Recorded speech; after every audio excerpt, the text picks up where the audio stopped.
bom, gente? Continuando o papo sobre reprodução humana, a gente falou sobre gametogênese na aula passada. A gente começa agora a conversar a respeito de sistemas reprodutores na espécie humana. Aparelho reprodutor masculino, aparelho reprodutor feminino. Só que a gente começa a nossa conversa explicando para vocês como é que biologicamente vai haver a determinação do sexo em alguém, o que é que determina se alguém vai ser do sexo masculino ou do sexo feminino do ponto de vista biológico. É até complicado esse tipo de situação, porque existem vários níveis de sexo, mesmo em termos de biologia. E aí eu vou organizar a divisão do sexo em 3 níveis de determinação. Você tem lá, número 1, o sexo cromossômico, o sexo genético, né? Aquela situação, gente, mais básica, que vai dizer que quem é XY é do sexo masculino, quem é XX é do sexo feminino. Sendo moçada que, na verdade, não precisa você ser XY para ser sexo masculino ou XX para ser do sexo feminino.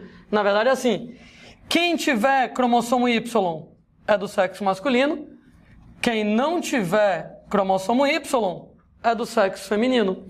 Ora, por que é desse jeito? Nesse caso lá, se você tem cromossomo Y, você tem um gene chamado de SRY, da sigla em inglês para a região determinante do sexo, no cromossomo Y. Esse gene SRY, ele vai produzir uma substância chamada de antígeno HY, e o antígeno HY faz com que você desenvolva testículos. Sendo, moçada, que se você não tem cromossomo Y, você não tem o gene SRY, você não tem o antígeno HY, e com isso você vai desenvolver ovários. Claro que eu tento explicar isso um bocadinho melhor para vocês. Quando você estava lá na barriga da sua mãe, durante seu desenvolvimento embrionário, em determinado momento, você começa a organizar as suas gônadas, né? As suas glândulas sexuais. Só que no primeiro momento as gônadas são indiferenciadas, nem é testículo nem ovário. Inclusive ela tem um potencial para originar testículo ou potencial para originar ovário. Eu diria que nesse momento do seu desenvolvimento, você ainda está indeciso em relação a ser do sexo masculino ou do sexo feminino. Quem vai decidir isso para você? Os cromossomos sexuais. Se você tem cromossomo Y, você tem gene SRY, e com isso você vai ter antígeno HY. Ora, uma vez que você tenha antígeno HY, ele vai fazer com que as gônadas se decidam a virar testículos. Por outro lado, se você não tem cromossomo Y, você não tem o gene SRY, nesse caso você não tem antígeno HY. E a consequência disso é que as gônadas, naturalmente, vão virar ovários. Uma coisa interessante disso aqui que eu estou discutindo é que talvez alguém tenha notado que a tendência natural do corpo humano é de originar uma fêmea, que, entre aspas, a natureza desenhou o corpo humano para você ser do sexo feminino. Para que você tenha ovários, basta não ter as coisas, né? Basta não ter o cromossomo Y, não ter o gene SRY, não ter o antígeno HY, que naturalmente as gônadas viram ovários. Para que você desenvolva testículos, tem que ter o Y, o gene SRY, o antígeno HY aqui nessa situação. Sendo, moçada, que teve Y é do sexo masculino, não teve Y é do sexo feminino. Né? Nessa situação, você pode chegar e imaginar que quem é XY, sexo masculino, quem é XYY, supermacho, sexo masculino, quem é XXY. Gente, esse aqui é um indivíduo com síndrome de Klinefelter e muita gente acha que ele é hermafrodita. E não é hermafrodita. Se você tem Y, não me interessa quantos X você tenha. Você tem testículos e você vai ser do sexo masculino. Se você XX, XXX, super fêmea, ou X0, Turner, não me interessa quantos cromossomos X você tenha. Se você não tiver Y, você vai ser do sexo feminino. Então, na espécie humana é muito simples. Teve Y, desenvolve testículos, sexo masculino. Não teve Y, desenvolve ovários, sexo feminino. E o X, nesse caso, não fede nem cheira. Ele não vai influenciar na determinação do sexo. Entretanto, você determinar o sexo de alguém só pelo testículo ou pelo ovário, cara, acho que não é muito adequado, porque existem ainda outros níveis para você analisar. Você tem o segundo nível de determinação do sexo, chama a moçada de sexo genital. Sexo genital diz respeito ao surgimento das características sexuais primárias, sendo que as características sexuais primárias são aquelas que aparecem por ocasião do nascimento. Em outras palavras, quando o bebezinho nasce, que o médico vai olhar para os documentos do bebezinho para saber se ele é do sexo masculino ou feminino, estou falando do sexo genital, dos caracteres sexuais primários do indivíduo que se manifestam desde o nascimento.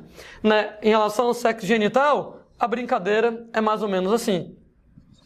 Quem tiver testículos produz, moçada, um hormônio chamado de dihidrotestosterona. DHT, dihidrotestosterona. Dihidrotestosterona.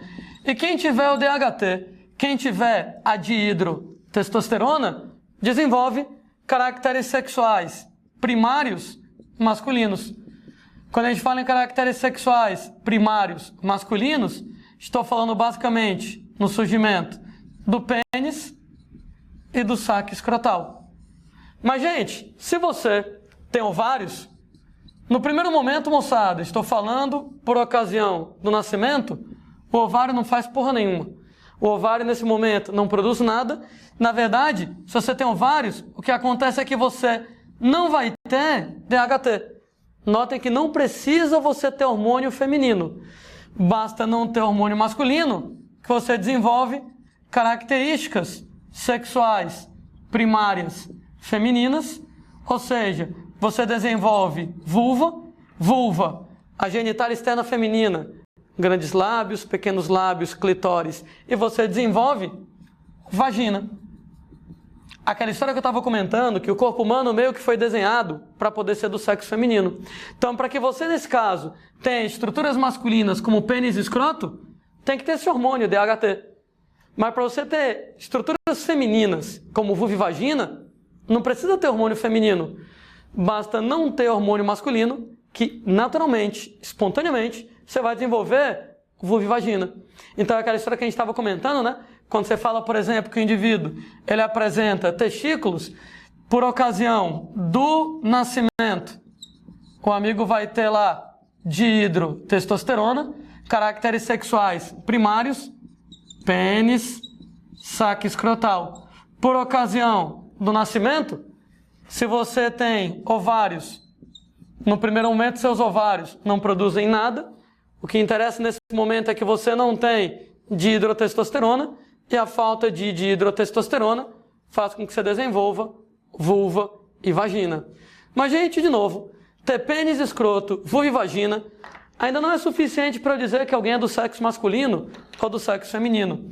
Nós vamos ter um terceiro nível de determinação do sexo em relação à espécie humana, chamado de sexo somático ou sexo fenotípico. Sendo que o sexo somático, o sexo fenotípico, diz respeito lá à determinação dos caracteres sexuais secundários do indivíduo. Quando a gente fala lá em características sexuais secundárias, são aquelas gente que aparecem por ocasião da puberdade, são aquelas moçadas que vão determinar que o indivíduo está sexualmente maduro, que ele está apto a se reproduzir. Nesse caso, se você tem testículos, por ocasião da puberdade, entre 9 e 13 anos de idade, gente, seu testículo começa a produzir quantidades ignorantes, quantidades muito grandes de testosterona. E a testosterona, ela vai originar caracteres sexuais secundários masculinos. Dentre esses caracteres sexuais secundários masculinos, situações como, por exemplo, lá, o aumento do tamanho do pênis, você vai ter lá o aumento da massa muscular, você vai ter o surgimento de pelos corporais, no caso dos homens, de pelos faciais. Você vai ter, gente, que a voz do homem vai ficando mais grave, vai ficando mais grossa e daí por diante. E alguém pode até perguntar, porra, Landim, qual o sentido disso aí? Ora, gente, um pênis maior, claro, facilita a colocação dos espermatozoides na vagina.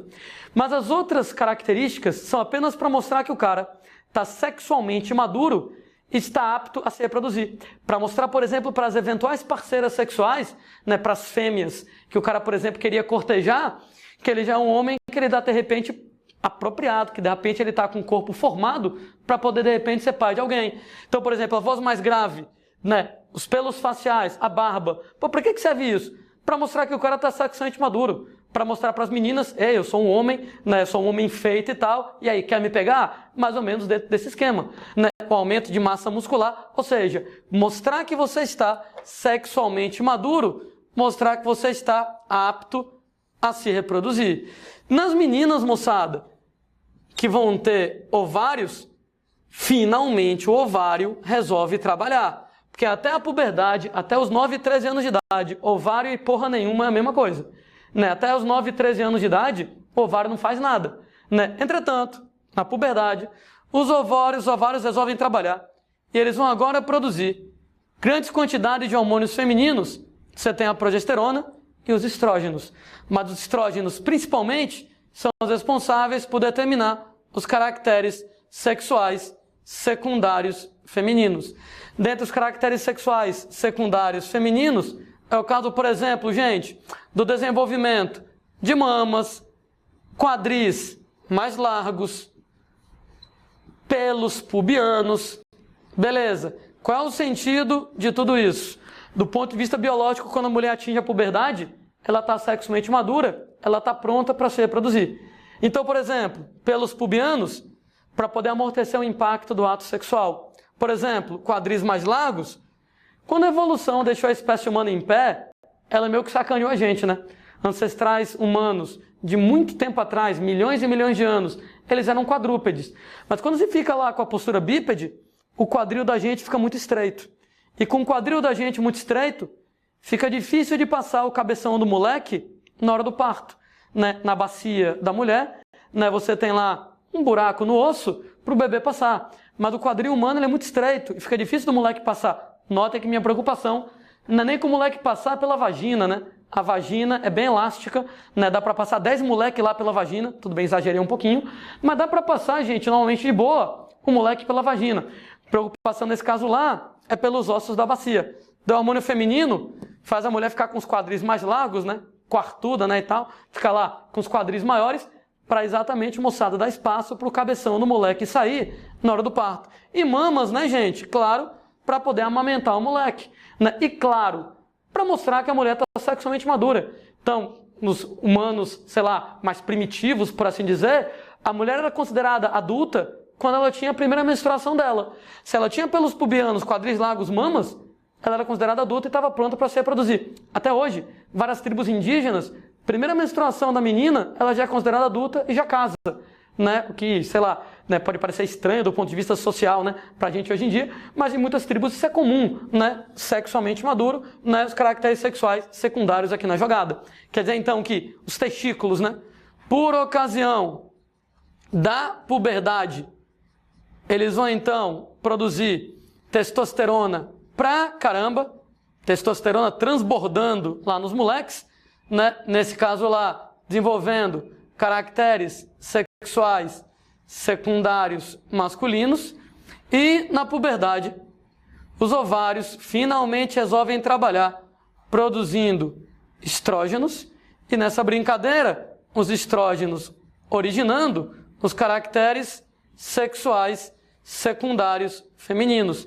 Ou seja, nessa brincadeira, agora sim, a gente tem a determinação final do sexo do ponto de vista biológico, né? Se o indivíduo vai ser do sexo masculino ou se ele vai ser do sexo feminino.